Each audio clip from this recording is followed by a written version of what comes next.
यहाँ पर एक पार्टिकल दिया गया है जिसका potential energy U is equal to minus K upon two are square दिया हुआ है। आर क्या है? वो रेडियस, जिस सर्कुलर पाथ में वो सर्कुलर मोशन कर रहा है, ये उसका रेडियस है। और हमें टोटल एनर्जी पूछा गया है। तो देखिए, ये जो पोटेंशियल एनर्जी है, इस पोटेंशियल एनर्जी से एसोसिएटेड एक कंजर्वेटिव फोर्स होना चाहिए, Fc, जिसका एक्सप्रेशन होता है minus del by del are of U, potential energy. जो भी पोटेंशियल एनर्जी होती है वो कंजर्वेटिव फोर्स के लिए ही डिफाइंड रहती है।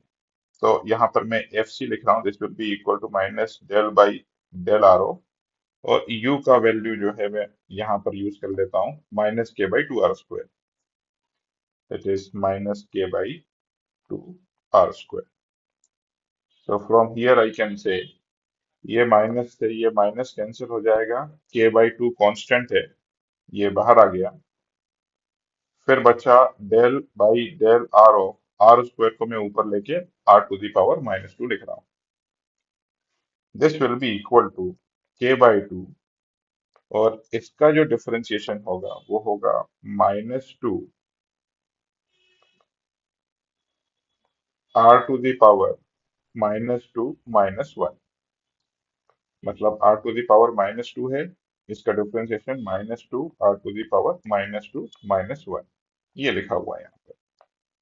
सो it comes out to be, two से टू कैंसिल कर देंगे, minus k by R cube.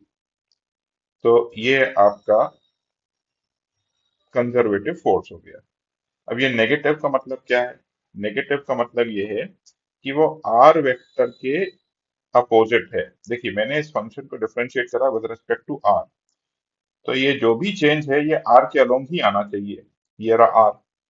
लेकिन माइनस का मतलब है ये अपोजिट डायरेक्शन में आ रहा है। इसका मतलब इस तरफ एक फोर्स लग रहा है जो कि है के बाई आर क्यूब। और अगर एक पार्टिकल v वेलोसिटी से मूव कर रहा है तो वो सेंटर की तरफ एक्सेलरेटेड होगा, और उसका एक्सेलरेशन होगा v स्क्वायर बाई आर, और v स्क्वायर बाई आर से एक्सेलरेटेड है।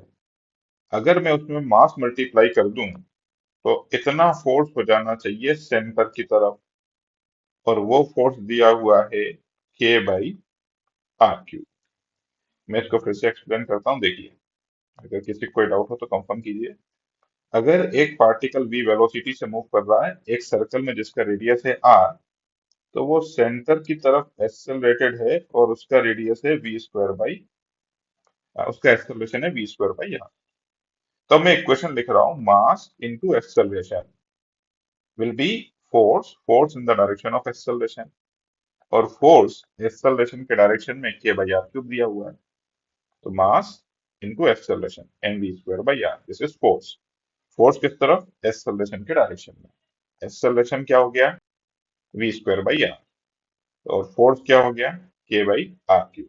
आई होप अब क्लियर हो गया होगा ये।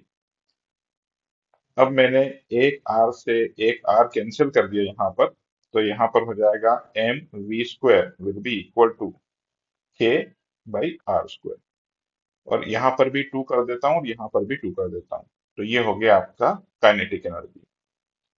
तो मुझे काइनेटिक एनर्जी पता चल गई, और मुझे पोटेंशियल एनर्जी पता है। पोटेंशियल एनर्जी तो वही शुरू से लेके हम लोग minus k by two are square मान के चल रहे हैं। तो पोटेंशियल एनर्जी है minus k by two are square. और देख लीजिए, ये दोनों एनर्जी बराबर हैं। अगर ये दोनों एनर्जी बराबर हैं और अगर हम इन दोनों को ऐड कर देंगे तो total energy, sum of kinetic energy plus potential energy, कितना आ जाएगा? जीरो आ जाएगा। तो जीरो हमें ऑप्शन सी में दिखाई दे रहा है, तो हम आंसर लिख देते हैं। Answer C is